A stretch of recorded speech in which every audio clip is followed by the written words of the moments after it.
विघ्नहर्ता श्री गणेश, श्री गणेश, श्री गणेश।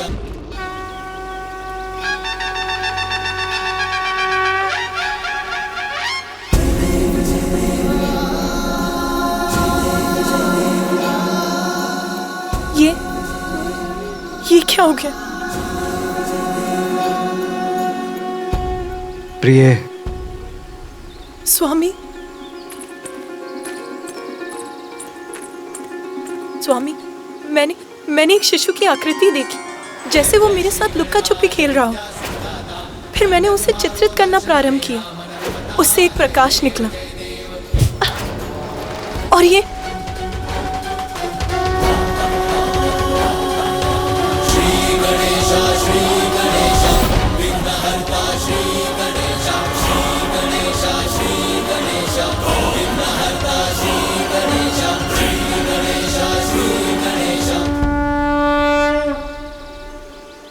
प्रिय, प्रकाश जीवन का ही तो प्रतीक है। वो प्रकाश जो आपके चित्र से निकला, वो आपकी इच्छाओं का ही साकार रूप था, जो आपको अपनी एक छोटी सी झलक दिखला गया। जैसे आप उसे पाना चाहती हैं, वैसे ही वो भी आपके पास आने के लिए व्याकुल है। आपको स्मरण है ना, मैंने आपको एक और पुत्र का वरदान दिया था। जब तक पुत्र कार्तिकेय अपने कर्तव्य को निभाकर लौट नहीं आता, आपको एक और पुत्र का सुख प्राप्त होगा।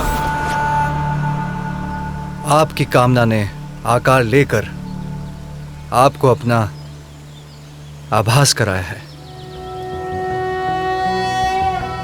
ओम नमस्ते गणपते, त्वमेव प्रत्यक्षं तत्त्वमसि, त्वमेव केवलं कर्तासि, त्वमेव केवलं धर्तासि, त्वमेव सर्वं कल्पितं ब्रह्मासि।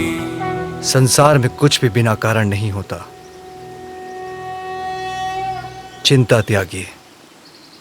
आपकी ये बिगड़ी हुई कृति भी निकट भविष्य में आपकी इच्छा पूर्ति का ही शुभ संकेत है। गजाननाय नमः। ओम लंबोदराय नमः। स्वामी, मेरी इच्छा पूर्ण होगी? ये कैसे संभव है? देवताओं को दिए आपके वचन का क्या होगा? हमें आश्वस्त कीजिए हे दयानिधान कि आपके और माता पार्वती के संयोग से कभी भी कोई भी संतान जन्म नहीं लेगी। हमें कैसे प्राप्त होगा हमारा पुत्र? उमा, आशा ही जीवन की निराशाओं को दूर कर भविष्य की शुभ संभावनाओं के द्वार खोल देती है। जिस प्रकार हमें कार्तिकेय प्राप्त हुआ, वैसे ही दूसरा पुत्र भी होगा।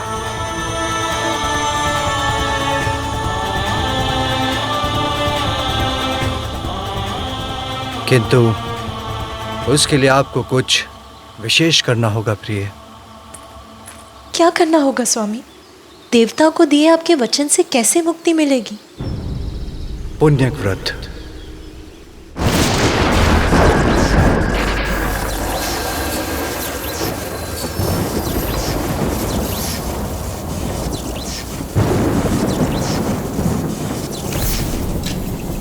ये भोलेनाथ का कैसा प्रयास है। संतान की प्राप्ति, वो भी पुण्यक व्रत से। ये कैसे संभव है? भला आज तक केवल पूजा से किसी को संतान की प्राप्ति हुई है? संभव है देवेश्वरी। आपको पुण्यक व्रत कर श्री हरि को प्रसन्न करना होगा, क्योंकि श्री हरि तो निराशा के अतल सागर से भी आशा के मोती चुन लाते हैं, असंभव को संभव बना देते हैं। किंतु स्वामी, श्रीहरि विष्णु तो मेरे भ्राता हैं। मैं उनसे जो मांगूंगी वो सहज ही प्रदान कर देंगे। फिर किसी व्रत की क्या आवश्यकता है? सत्य है, किंतु संसार में कुछ भी प्राप्त करने के लिए कठोर साधना करनी पड़ती है। आपका ये व्रत संपूर्ण सृष्टि के सामने एक उदाहरण होगा। यदि यही आवश्यक है तो मैं पुण्यक व्रत अवश्य करूंगी। किंतु पुण्यक व्रत लंबी अवधि की कठोर साधना से ही संपन्न होता है पार्वती। ये व्रत आपको अकेले ही करना होगा।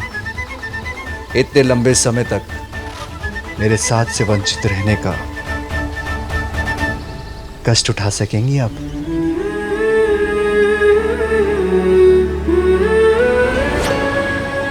माँ,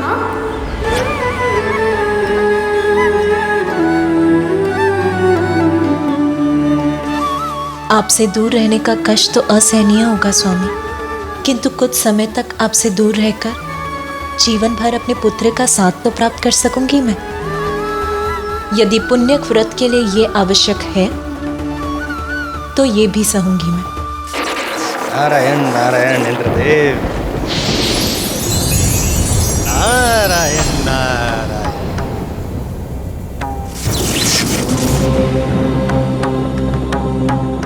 माँ पार्वती को करने दीजिए पूजा, आपका संकट है दूजा। शिव शंकर का वचन कभी असत्य हुआ है? मैं भी उन्हीं के दिए वचन के विषय में सोच रहा था देव ऋषि।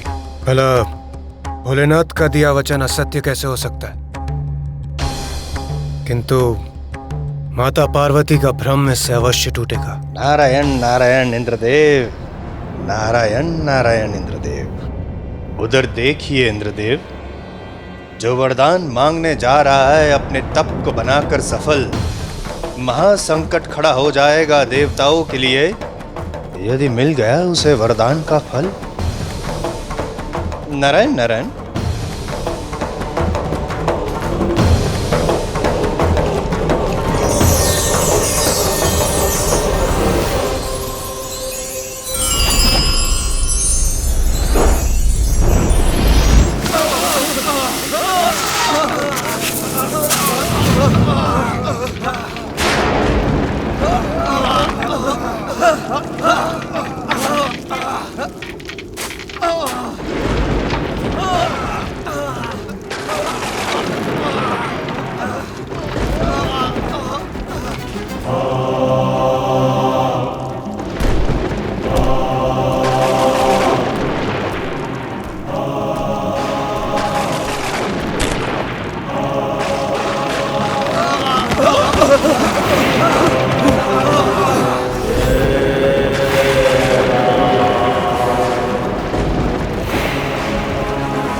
महिषासुर पुत्र गजासुर की, महिषासुर पुत्र गजासुर की, महिषासुर पुत्र गजासुर की, महिषासुर पुत्र गजासुर की, महिषासुर पुत्र गजासुर की, महिषासुर पुत्र गजासुर की,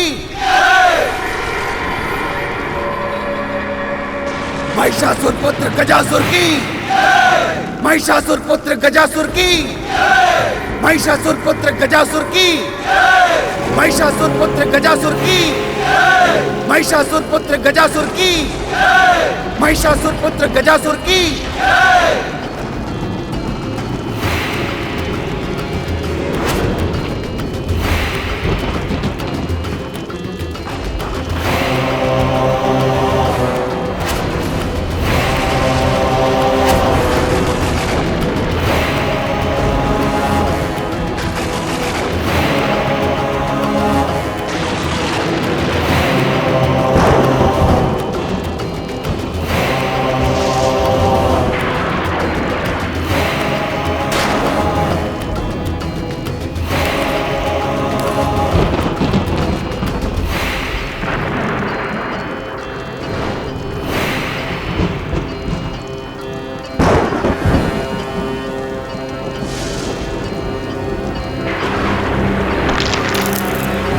महिषासुर पुत्र गजासुर की, महिषासुर पुत्र गजासुर की।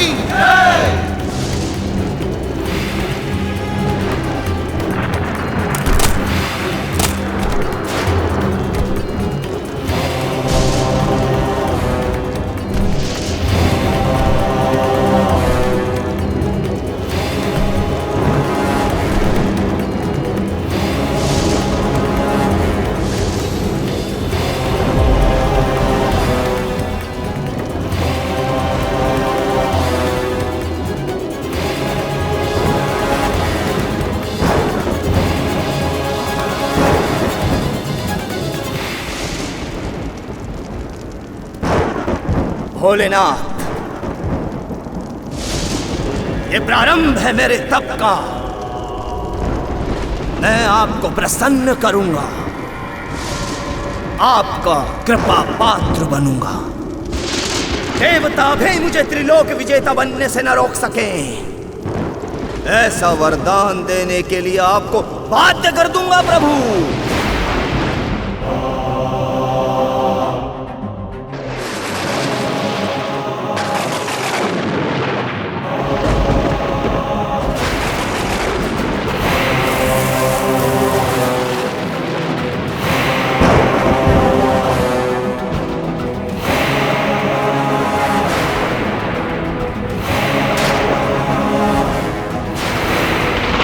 मुझे देवताओं के साथ मिलकर इसकी तपस्या को रोकना ही होगा।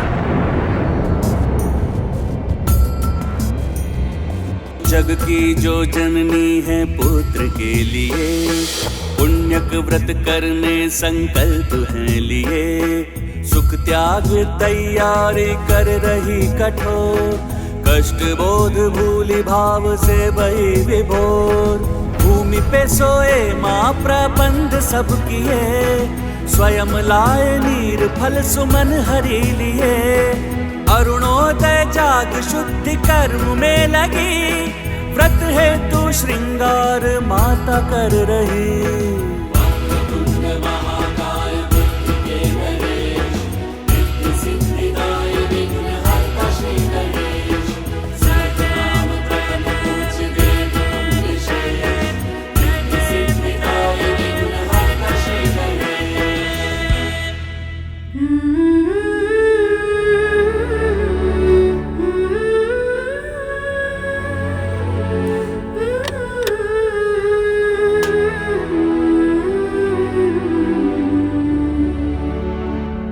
सखी पार्वती, सनत कुमार पधार चुके हैं।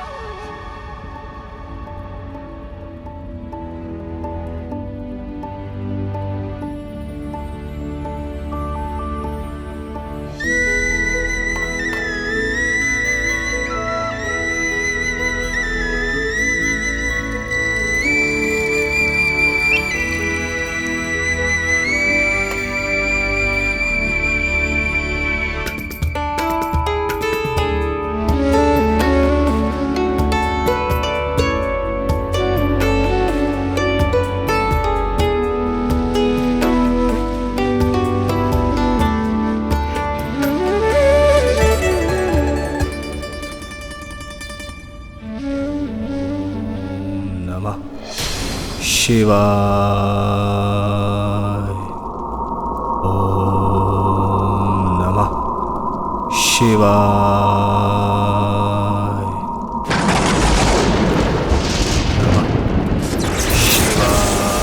गजासुर का तप प्रबल होता जा रहा है। इस प्रकार तो ये महादेव का वरदान प्राप्त कर हमारे लिए महान संकट का रूप ले लेगा। सूर्यदेव, अग्निदेव, चंद्रदेव और वायुदेव, हमें गजासुर के तप को तोड़ना ही होगा। आपकी ये चिंता मैं पल भर में दूर किए देता हूँ देवराज इंद्र। मेरे प्रभाव से तपने लगेगा ये गजासुर।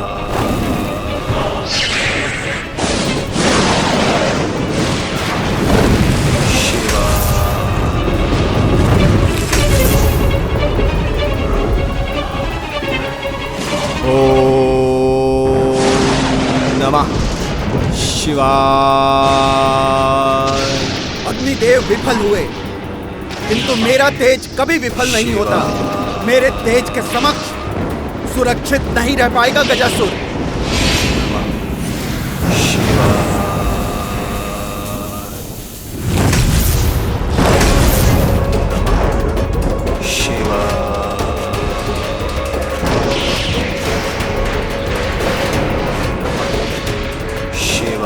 देवगण, इससे पहले कि गजासुर और भी शक्तिशाली बन हमारी महिमा को छिन्न भिन्न करे, उसके पूर्व हमें अपनी सारी शक्तियों को एकत्रित कर इस पर पार करना होगा। इसके तप को सफल होने से रोकना होगा हमें।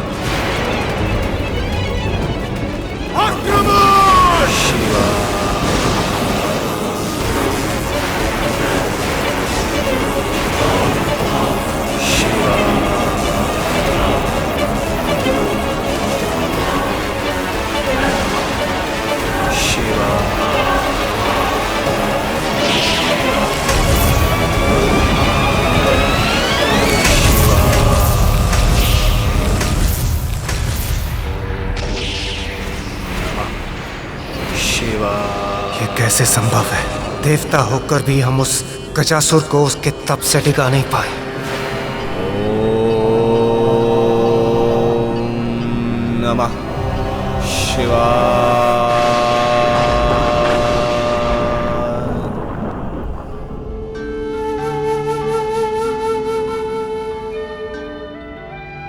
देवी पार्वती, विधिवत रूप से व्रत का आरंभ करने के पश्चात यदि उसमें किसी प्रकार का विघ्न उत्पन्न होगा तो अनर्थ होगा।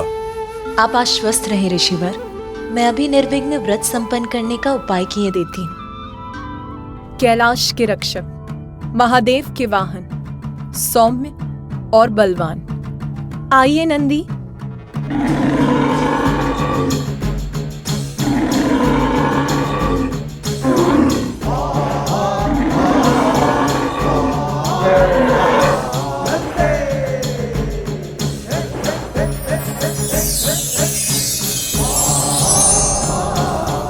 प्रणाम माता, आपने मुझे यहाँ बुलाया?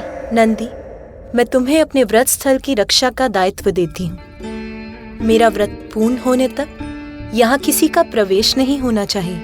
किसी का से मेरा अर्थ है, यहाँ कोई नहीं आना चाहिए। जो आज्ञा माता, आप निश्चिंत रहें। आपके व्रत में मैं कोई भी बाधा नहीं आने दूंगा। यहाँ कोई प्रवेश नहीं कर सकता। इसकी बैल बुद्धि इतना स्पष्ट आदेश समझ सकेगी?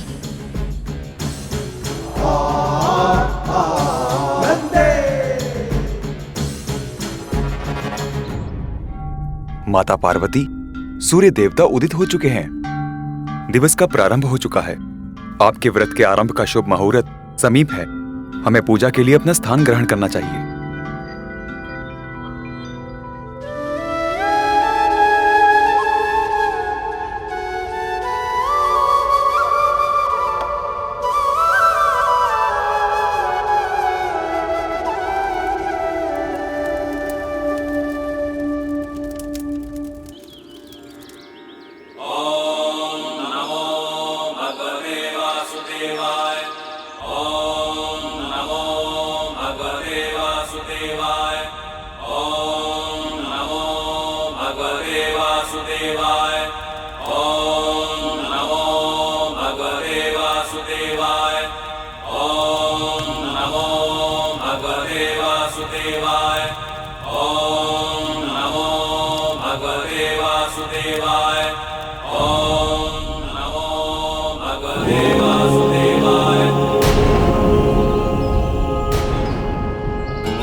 मैं तुम्हें अपने व्रत स्थल की रक्षा का दायित्व देती हूँ। मेरा व्रत पूर्ण होने तक यहाँ किसी का प्रवेश नहीं होना चाहिए। किसी का से मेरा अर्थ है, यहाँ कोई नहीं आना चाहिए।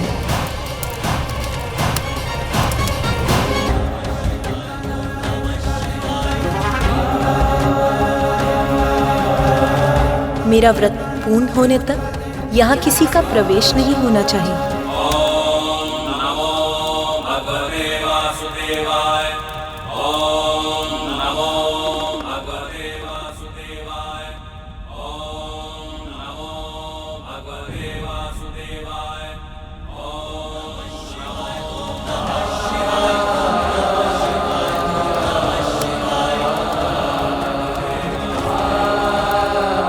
प्रभु, प्रभु वो माता ने...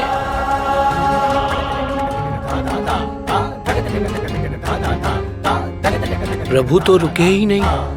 अब माता के पुण्यक व्रत का क्या होगा? मैं शिव शंकर की अर्धांगिनी पार्वती आज संकल्प लेती हूँ कि क्षमा करें माता, नंदी आपको दिए अपने वचन को निभा न सका।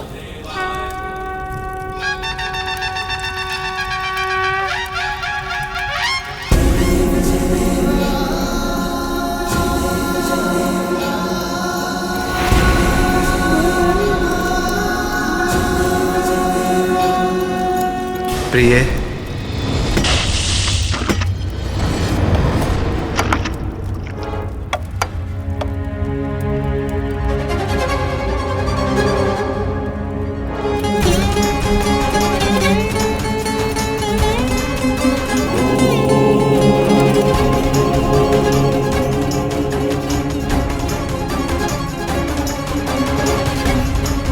जिस प्रकार हमें कार्तिकेय प्राप्त हुआ, वैसे ही दूसरा पुत्र भी होगा।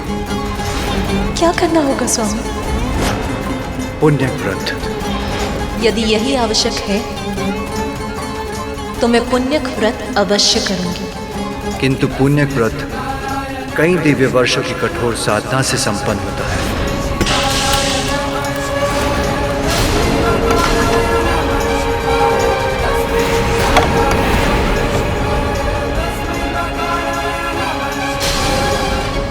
ये तो अनर्थ हो गया, भंग हो गया आपका व्रत। आप तो संकल्प मात्र भी पूर्ण नहीं कर सके, तो लंबी अवधि का व्रत कैसे पूर्ण करेंगी देवी पार्वती?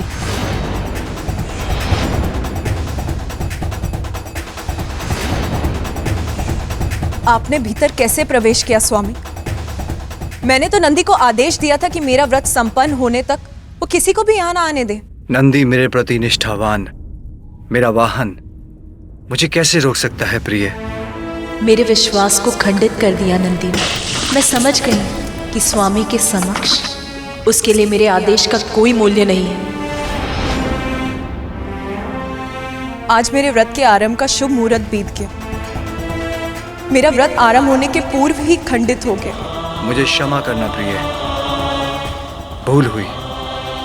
मैं वचन देता हूं, अब मेरे कारण आपके व्रत में कोई विघ्न नहीं होगा।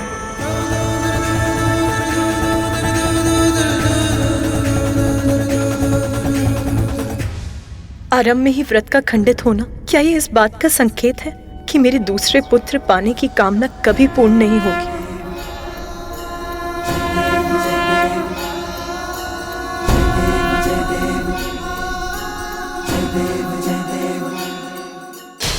प्रभु, मुझे एक ऐसी संतान का वरदान दीजिए, त्रिमूर्ति के समक्ष गुण हो सके। तथास्तु।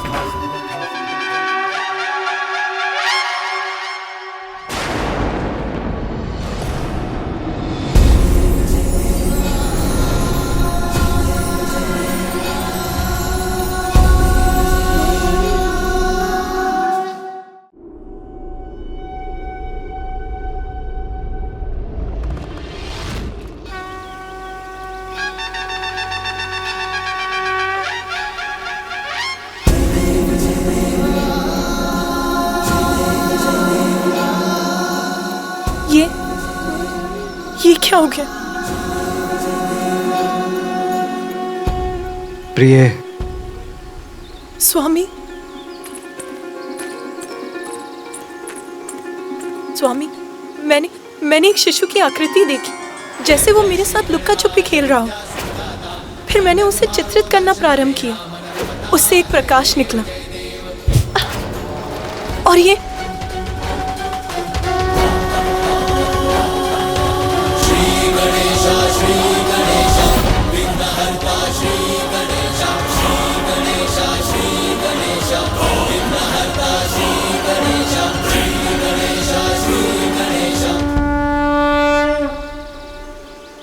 प्रिय, प्रकाश जीवन का ही तो प्रतीक है।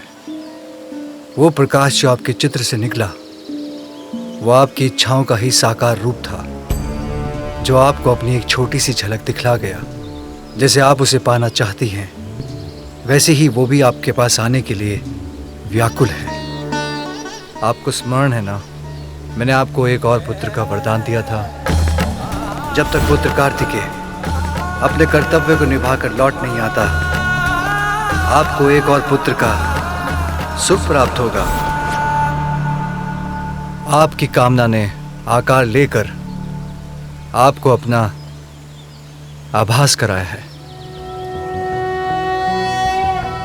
ओम नमस्ते गणपते त्वमेव प्रत्यक्षं तत्त्वमसि त्वमेव केवलं कर्तासि त्वमेव केवलं धर्तासि त्वमेव